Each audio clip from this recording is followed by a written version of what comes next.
Hello everyone! Welcome back sa aking channel. For today's video guys, ang i-share ko naman sa inyo ay kung paano tayo makakagawa ng personal profile logo. Kagaya nito. Ayan guys. So, bakit nga ba tayo gagawa ng personal profile logo at para saan nga ba ito guys? Ayan. Mahalaga na magkaroon tayo nito. Syempre, lalo na sa ating mga video na ginagawa. Syempre guys, halimbawa lang na may gustong kumuha ng ating video na iba ring content creator. Kunyari, gustong kunin ng isang content creator yung video natin. Then i-upload din nila sa kanilang account. Ayan guys. So, ang mangyayari niyan guys, kahit i-upload nila yung video na kinuha nila sa atin, ay hindi nila magiging sariling kanila yon. Kasi malalaman ng mga viewers na hindi sa kanila yung video. Bakit? Kasi nga, syempre, mukha natin ang nandyan. Hanggang sa matapos ang video na yon, hindi nila yan basta-basta maaalis. Ang kagandahan na meron tayong personal profile logo sa ating mga video na ginagawa. Okay guys, yun ang ituturo ko ngayong araw. So, kung ikaw ay interesado sa tutorial natin ngayon, huwag mong kalimutan mag-subscribe. Ayan, lalo na kung ikaw ay baguhan sa aking channel, subscribe ka na at hits mo yung bell button para like updated sa tuwing mag-upload ako ng panibagong video. Siyempre, huwag mo rin kalimutan mag-like. Then, comment and share ka na rin sa video ito. Ayan guys, so, mag-umpisa na tayo. Let's start. So, yan guys, hanapin natin si Chrome dahil mag-upload tayo doon ng green screen guys. Ayan. I-search lang natin sa itaas guys ang green screen. Ayan, type lang natin. Ayan, type lang natin dito guys ang green screen. Then, piliin natin ang size na 16 by 9. Siyempre, yung size ng YouTube ang pipiliin natin dyan. So, marami dyan. Ayan, pili lang kayo. Then, kapag nakapili na kayo, hold nyo lang to, napili nyo. Then, download image. Ayan, click lang natin yung download image. Ayan, para mag-download siya. Then, download ulit. Ayan. Hintayin lang natin. Then, okay na siya guys. Nandun na siya sa ating gallery. So, back na tayo. So, punta tayo sa ating gallery. Ayan, click lang natin yan. Then, hanapin natin yung ating green screen. So, ito na siya. Ang gagawin natin, back naman tayo ulit guys. Then, punta tayo sa YouTube. Ayan, click lang natin yung YouTube guys. Then, pindutin natin tong profile natin sa kanan sa ibaba. Ayan, so, screenshot natin to guys. Ito, para makuha natin yung ating profile dito sa ating YouTube. Then, kapag okay na, back muna tayo ulit. Ayan, back lang tayo. Then, punta tayo sa ating gallery, guys. So, ayan. Then, hanapin natin yung screenshot natin. Ito, guys. So, ikakrop natin ito. Pindutin ng edit para makrop natin siya. Palit-liitin natin siya, guys. Ayan. Crop lang natin siya, guys. Kunin lang natin yung ating profile. So, pwede na to. Ayan, pwede na yan. Then, kapag okay na, pindutin ng check, then save. So, ito na guys, erase natin tong isa, yung screenshot natin. So, back tayo guys. Ayan, back na tayo. So, punta naman tayo sa CapCut guys. Ayan, pag meron na tayo ng profile natin, at tapos, green screen, pwede na tayo mag-edit dito. Dito naman tayo new project. Ayan guys. Then, punta tayo sa photos. Click lang natin yung photos, guys, para kunin natin yung green screen na ating i-download sa Chrome kanina. So, click lang natin to. Then, pindutin ng add sa ibaba. So, ayan, guys. Tapos, alisin natin yung watermark niya sa dulo. Ayan, wag nyo lagi kalimutan mag-alis ng watermark sa dulo, guys. Pag mag-upload ng video, pag mag-edit, ayan. Then, pindutin natin ang overlay sa ibaba, guys. Click lang natin yung overlay guys. Ayan.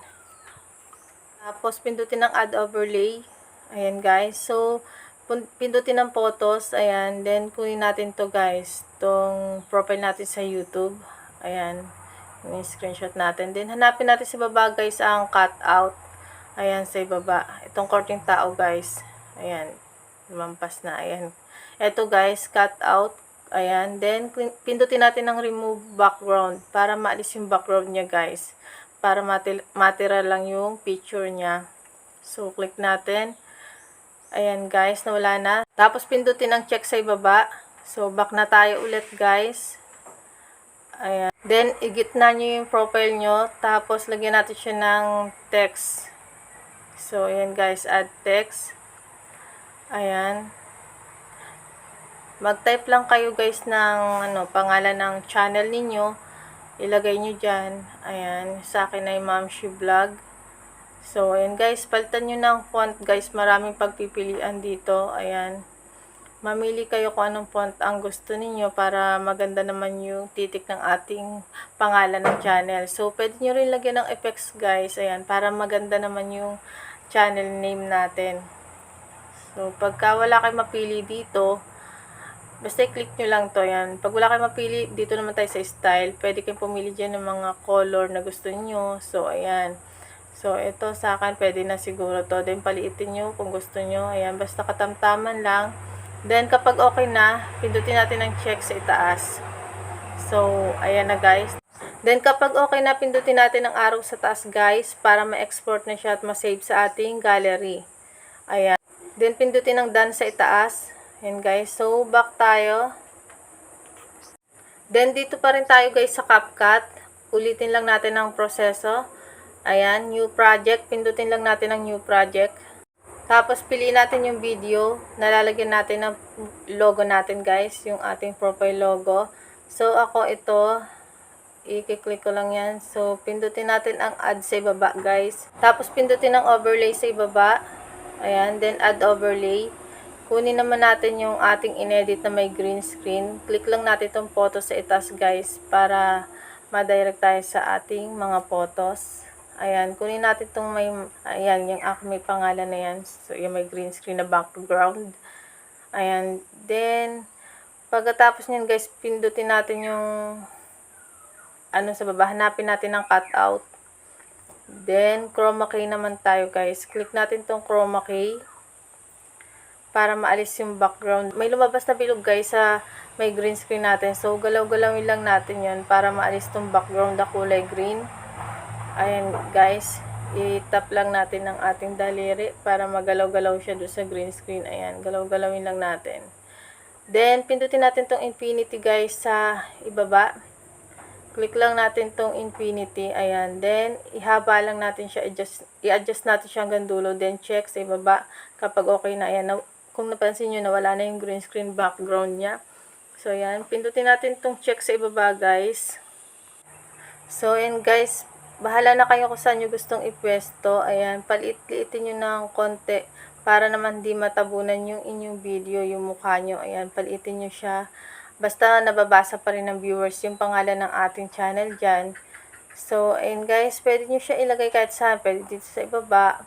Dito sa gilid, ayan, pwede kahit saan nyo ilagay yan, pwede dyan sa kaliwa, or kung gusto nyo naman, ilagay nyo dito sa may itaas, pwede nyo ilagay dito guys sa itaas, ayan guys.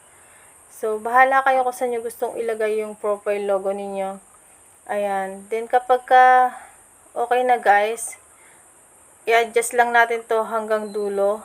Ayan, tap lang natin yung ating may green background na profile logo.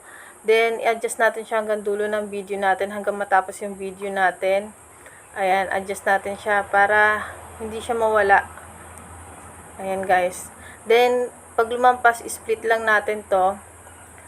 Tapos, delete. Hanapin natin ang delete. Ayan, sa baba. Then, alisin natin itong watermark, guys. Ayan, sa dulo. Huwag kalimutang alisin ang watermark lagi, guys. Ayan. So, ayan lang, guys. Ganun lang kasimple yung ating tutorial ngayon. Ayan, then, kung may katanungan naman kayo guys about dito sa video yung ginawa ko, ayan, comment nyo lang yan dyan sa baba. At kung nagustuhan mo nga ang video ito, huwag mo kalimutan mag-like, share, and subscribe. Then, export na natin siya guys. Ayan, pindutin lang natin yung arrow sa itaas para mag-export na siya at ma-direct siya doon sa ating gallery. So, ayan guys, hintayin lang natin siya mag-export. Ayan. Then, kapag okay na guys, ayan, pinabilis ko lang ma-pass forward na siya. So, pindutin ang done sa itaas guys kapag okay na. So, nandun na siya sa gallery natin guys. Pwede nyo na siyang i-upload. Ayan guys. So, hanggang dyan na lang ang ating tutorial guys. Sana nakatulong sa inyo ang video ito. Ayan guys. Then, kita-kits na lang ulit tayo sa sunod kong video. Thank you for watching. Bye-bye!